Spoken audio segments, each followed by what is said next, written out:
$17 trillion worth of debt. How does that sound? Not too good, right? Well, that's what we're going to talk about today, here and now. What do you think about the fact that as interest rates increase, this puts additional burden on families, on individuals like yourself?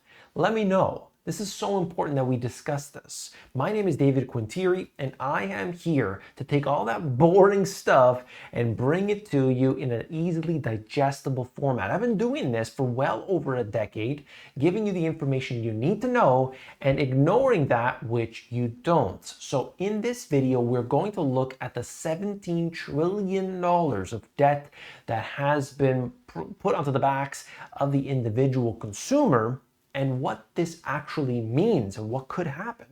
All of that's so important. So we'll talk about that here. I mean, it seems like more and more people are having trouble keeping up with their payments. That's causing real concern. I'll get into those concerns, so what that really means. Because if you see that they're having trouble paying it off, you got to realize as interest rates are rising, it only gets worse. It doesn't get better, right? It's not a great situation to be in. Now, what's really worrying is that this trend could affect more than just the families and the people that are in debt. You see, if you can't pay off the debt, it means that they probably don't have enough money to spend on their other things, right? If somebody's really in debt, well, then they can't pay off, the mortgage. They cannot pay off the other things if they're burdened by all the heavy debt.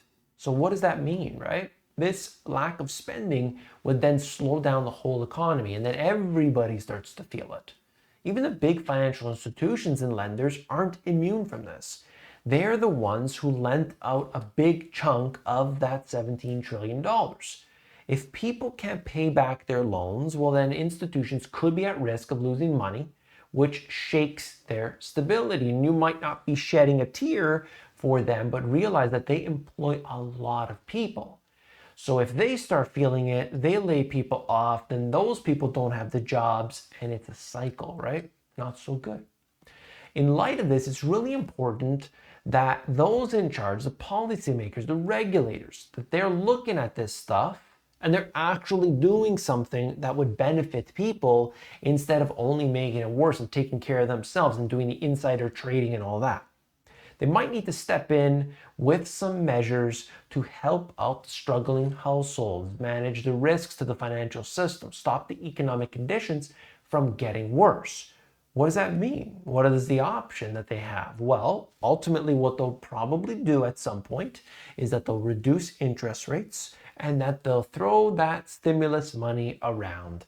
That kicks the can down the road. That creates more inflation, as in prices of stuff that people gotta pay. Your house, your rent, your energy, your food, everything goes up. I want to talk about the implications, okay? I'm going to look at a few things. And the first one that I want to start with is auto loans and mortgages. It seems like people are biting off more than they can chew with auto loans and mortgages these days. I mean, the loans usually make up a hefty chunk of their household debt, and with more people missing their payments, it's definitely a red flag. I want to talk about that because if you look at what's been happening in the last little while, all of these things have been rising, getting worse. And yet people take on more debt and more debt. As long as the bank is willing to give it, they're willing to take it.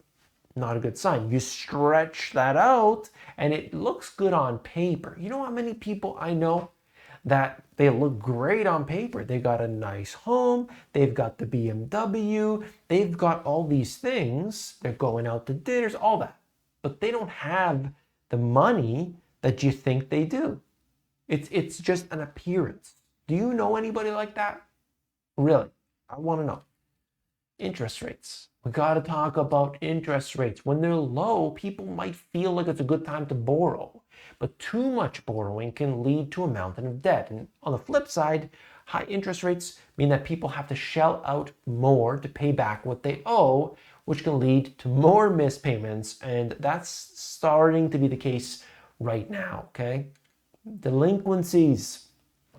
If, we see right now, historically, it is low, but at this time, we have seen an increase from the bottom. We had all the moratoriums in place. We had all these different things preventing people from actually being delinquent and not paying back. But as that reversed, all those rules reversed, then suddenly we had an issue. So that is something really that we should be focusing on, and look at those delinquencies and understand that it doesn't have to be this really large number for it to signal what's going on. We know that if even a small percentage of people are actually not paying their bills, it means that there's a whole big group of people that are just scraping by. We got to look at the previous crises as well, okay?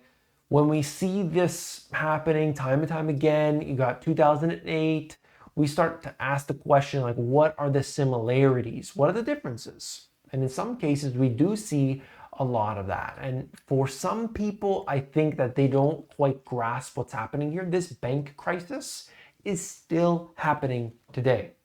People can shift their money to a different bank. They can take it, they can put it under the mattress. They can buy, whatever they think is the right thing to do. But ultimately, it signals that no matter what assurances people are given, that they're not going to believe it. Okay, they told them, hey, everything, you realistically know that if the bank goes under, the FDIC is going to be there to backstop the losses. Now we know the FDIC only has a very small percentage of the total, but guess who bails them out? Well, that's right, it's the taxpayer. Or potentially, what about the Federal Reserve? These are important things, okay? Credit scores are also something that you should be thinking about too. The debt situation has another side effect, and it can mess with people's credit scores. This can make it harder for them to borrow money, finding a place to live, sometimes even getting a job. Think about the debt relief options as well. There are ways to get out from under this debt, like credit counseling, consolidating your debts. You can file for bankruptcy in some cases. These have their own pitfalls. They can have a lasting mark on someone's financial life, and that's why we want to take care of it as best we can. When interest rates are super high, credit card 20% interest rates, that's a big burden on people, okay?